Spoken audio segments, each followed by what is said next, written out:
President, distinguished guests, ladies and gentlemen, I'll be brief. I don't have a long speech to make. As a teacher, I'm not really familiar with speeches. I'm very familiar with classrooms. And so I will try to avoid as much as possible, provided giving a lecture this morning. Now, first of all, I want to say that as regulators of higher education, we love to associate very much with institutions that take advice, institutions that listen. We do not love to associate with institutions that do not listen. And I want to say that Jeff is an excellent example of a good listener.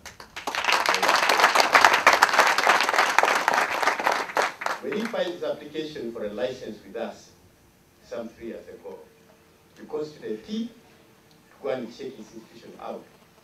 And we found that a number of things were wrong. The management of the institution was not clear at all. The library was scanty, all the textbooks obsolete. The institution itself, the buildings and the infrastructure was not appealing at all. We didn't like it, it was congested.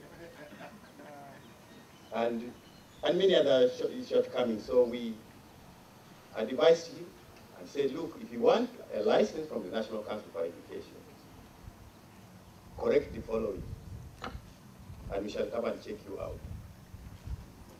It took time, did that patiently, and I led a team again to his institute. This time, a lot had changed. Many things had changed. The library had improved. The staffing had improved. Appointment letters had been given out. People were working without appointment letters given out. And you just wonder how he was managing the institution. Money had been obtained. I think some donors had provided some money from USA, and there was evidence that that money was in the account. There was a budget, there was a strategic plan. A lot of other things had been put in place. And we said, good, you have listened to advice. Now you can get a license. So he was granted a license.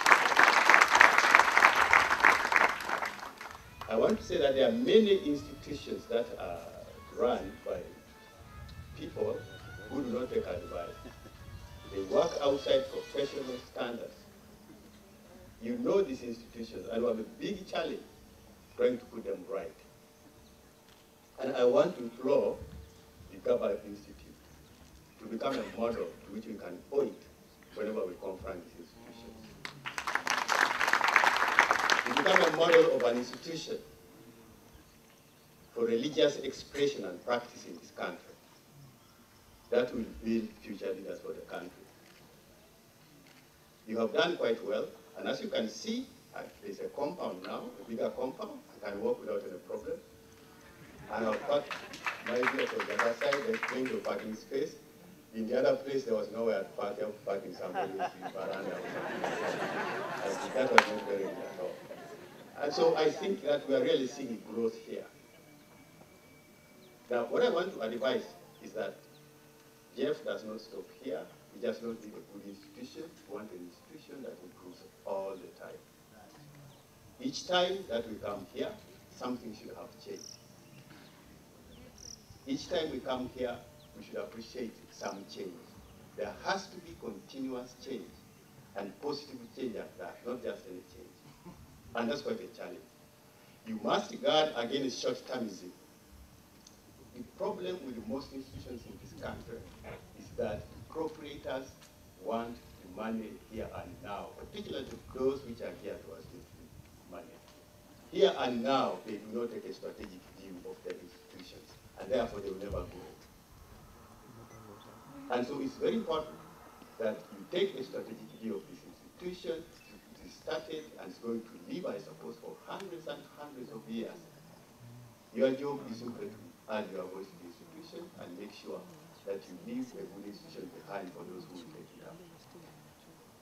Now, finally, immediately Jeff got a license.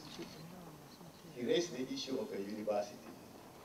And I talked a lot to Jeff. He came to my office. He says, I want a university now. I want to teach a degree. What do you think I should do? I was skeptical. I was highly skeptical. So I told him, I said, Jeff, if you have an institution in America, Talk to them and see if you can run their programs in this country. Become a learning center, an offshore campus or something like that, but you cannot start a university. I still had the idea of Gaba Institute at the other side. Then he told me he had now acquired a land in Kuloba, and I thought he had gone to Teachers College, which I knew very well. It happens to be just adjacent.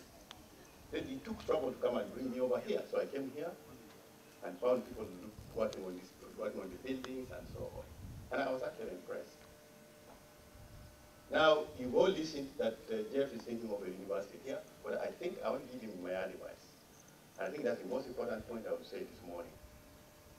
An advice that my father used to give me when I was young.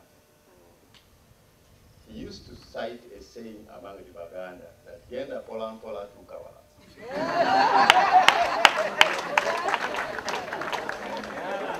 Go slowly, you will get very far. If you rush, you'll be in trouble. This institution is not going to begin with you, it's not going to finish with you. There should not be any hurry. It should be built brick by brick, and it should have a solid foundation. Thank you very much.